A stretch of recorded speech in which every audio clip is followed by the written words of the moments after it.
menjatuhkan sanksi pemberhentian dari jabatan Ketua Mahkamah Konstitusi kepada hakim terdakwa.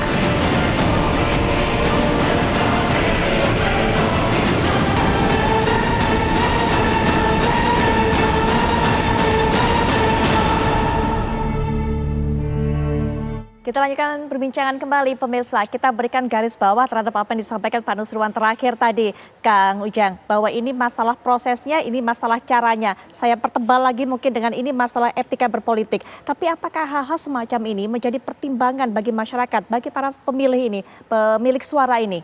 Ya kita uji Mbak Putri, diuji itu begini, apakah memang ini berdampak ya kan kepada elektabilitas Prabowo Gibran atau tidak?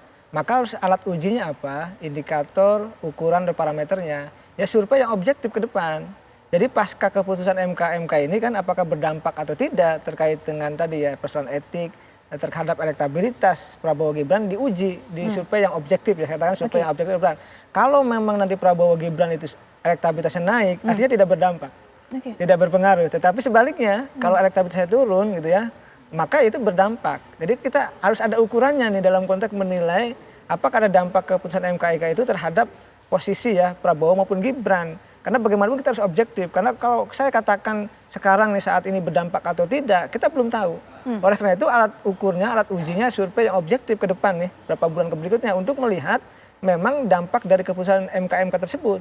Sehingga kita bisa mengatakan bahwa ini adalah hasil yang memang betul-betul bisa dipertanggungjawabkan dari publik dalam melihat persoalan di MK tersebut. Baik, bicara juga mengenai rival-rival yang bisa memanfaatkan putusan MK ini. Kalau kita memang bahas tadi masalah ataupun sudah kita dengarkan bagaimana suara dari perwakilan yang mengusung Ganjar dan juga Mahfud MD. Tapi juga ada satu pihak lagi jangan lupa yang mungkin bisa manfaatnya, yaitu pasangan Amin. Bagaimana Kang Ujang melihatnya? Ya tentunya kalau kita lihat dari ketiga poros ya sekarang ini yang kelihatan mohon maaf ya agak bertarung ya, bersaing katakanlah dalam konteks persoalan MK adalah kubu Prabowo Gibran dengan Pak Ganjar dan Mahfud. Ya kalau kita lihat di media sosial percakapan dan lain sebagainya. Ya tetapi apakah memang kubu Amin juga diam? Tidak. Pasti akan bergerak juga.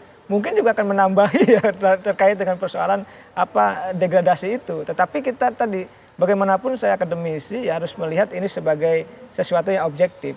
Ya saya melihatnya beginilah, kalau ini merugikan kalau keputusan MK itu menguntungkan Prabowo Gibran katakanlah ya, tentu merugikan dua pihak yang lainnya. Oleh karena itu ya kalau ini untung ini rugi ya ini juga pengen untung kan. Nah dalam konteks itu ya maka yang membangun sebuah narasi apapun itu narasinya, entah katakanlah yang bagus sih narasi positif ya, sehingga apa? Sehingga ada ruang narasi politik itu tuh memang positif dan mencerahkan. Walaupun ada perdebatan-perdebatan yang mohon maaf ya yang negatif dalam konteks persoalan keputusan MK tersebut.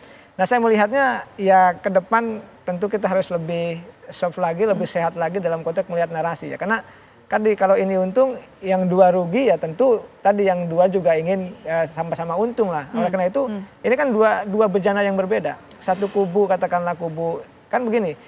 Kalau saya membacanya ini kan ada dua kubu keberlanjutan dengan kubu perubahan. Kenapa saya katakan PDIP itu bukan merupakan kubu keberlanjutan? Karena Pak Jokowi sudah ada di Prabowo Gibran. Ya kalau saya mengatakan begini, oleh karena itu visi misi yang disampaikan oleh Ganjar dan Pak Mahfud pun tidak ada keberlanjutan terkait dengan persoalan kebijakan Jokowi yang dulu iya. Tapi ketika Gibran sudah menjadi paketnya Pak Prabowo tidak lagi. Masuk perubahan itu artinya? Ya saya melihat ya, di tengah-tengah nih posisinya. Tapi yang berhadapan saya melihat ke kubu perubahannya adalah kubu Anies Amin ini.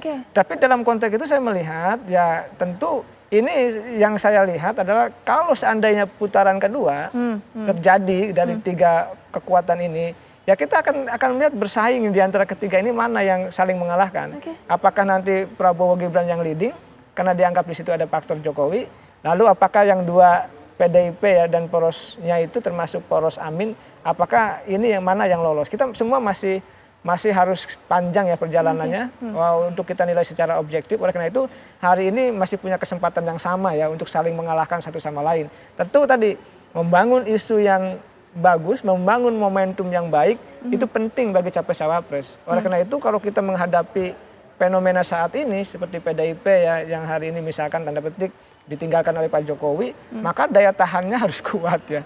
Daya tahannya harus harus tinggi dalam konteks menghadapi pemilu 2024 nanti. Saya melihat PDIP kan dulu skemanya bersama Jokowi tadinya ya ingin hat-trick, ingin menang 3 kali ya berturut-turut di Pileg dan di Pilpres. Tetapi pasca Pak Jokowi katakanlah tidak bersama lagi dalam satu rumah, maka ini kan mengkhawatirkan dalam konteks perjuangan PDIP untuk menjadi partai pemenang katakanlah yang ketiga kalinya. Ini tantangan besar ya bagi PDIP untuk bisa menaklukkan 2024 dengan penuh perjuangan ketika Pak Jokowinya ada di pihak yang lain. Langsung saja dijawab Pak Nusirwan, tantangan besar Pak Nusirwan ketika Pak Jokowi ada di pihak lain, jangan-jangan PDI Perjuangan ini bisa gagal mencapai targetnya tadi. Mudah saja. Sejak keputusan MK dengan yang nomor 90 itu bisa menampilkan pasangan calon atas keputusan tersebut, maka tentu positioningnya adalah kita siap memenangkan Mas Ganjar Pak Mahfud dengan kondisi yang tidak netral. Itu sudah begitu saja positioningnya. Sehingga apapun kita pada posisi mempersiapkan situasi dalam situasi yang tidak berpihak atau katakanlah bahasa terangnya tidak netral begitulah. Itulah yang sekarang kita bersiap-siap menghadapi dan hal tersebut sudah dialami, sudah dimulai ya. Hal-hal tersebut sudah dimulai beberapa hari terakhir ini, sehingga kalimat-kalimat atau statement yang sifatnya normatif kami sudah tidak terganggu lagi karena memang kondisinya sudah demikian. Apapun ucapannya, ini adalah sebuah keputusan lembaga hukum, lembaga judikatif dan sebagainya dan sebagainya. Posisi kita sudah siap untuk menghadapi kondisi tidak netral. Begitu saja. Pak Nusirwan, tapi satu lagi mungkin dari Kang Ujang tadi bisa diberikan jawaban dan juga tanggapan. Apakah betul sudah tidak lagi termasuk pengusung keberlanjutan? Saya coba diulangi, sinyalnya jelek, tidak jelas volume suaranya. Bisa diulangi, Mbak? Apakah memang betul sudah tidak lagi mengusung keberlanjutan? Oh, itu kan Mbak yang mengatakan, bukan saya. Saya sedikit pun tidak ada kalimat seperti itu. Itu kesimpulannya Kang Ujang mungkin.